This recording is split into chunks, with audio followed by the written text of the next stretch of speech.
Oh hey, I'm going to say you're looking for a pie dough recipe and how to roll that out into a pie crust. You're in luck, because I just made one.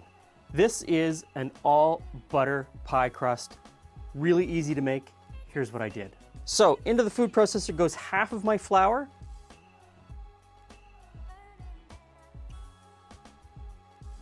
the salt and sugar. I put the lid on and I whiz that just to mix those together. Take the lid off and in goes some frozen butter. So about an hour ago, I chopped up the butter, put it in the freezer. It's really super cold. I put it in and I pulse that until I've got something that looks like peas covered in flour.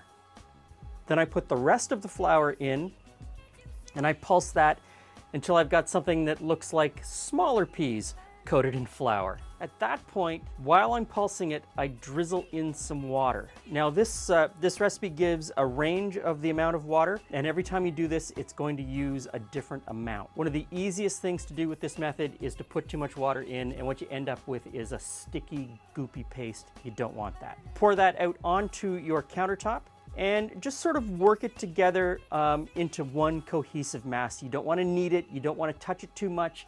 You don't really want to use your hands too much because you don't want the heat from your hands to melt the butter. Just sort of touch it as little as possible to get it into a mass. Cut that in half. And then shape each half into a disc, wrap that in plastic wrap, and stick it in the fridge for about an hour.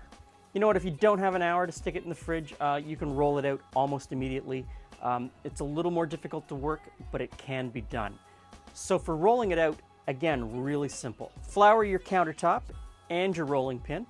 Get the dough out of the fridge and cover it both sides in a little bit of flour so it's not sticky. Then you take your rolling pin and you start in the center and you roll towards you, put your rolling pin back in the center and roll away. Then you turn the dough 90 degrees and you repeat that process. And you don't need to press down really hard. Almost no pressure at all.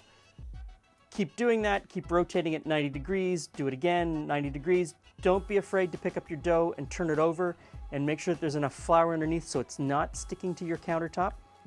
You shouldn't be afraid to pick it up, move it, turn it over. It's very resilient. And you keep doing that until it reaches the size that is for your pie plate. My number one mistake over and over and over again is I roll it out too far. I make it too big, which isn't really much of a problem. It just makes for a thinner crust on the bottom. Now get your pie plate, fold the pie dough in half, put your pie plate in front of it, pick it up, and then unfold it. A lot of people tell you to put it around a rolling pin. I don't bother with that. I just pick it up. It is, again, like I said, very resilient. Then you gently lift it up and push it down into the corners. And then because I've rolled it out too big, I take the excess and I fold it under. I fold it under and then I crimp it with my thumb and forefingers. I'm not very artful.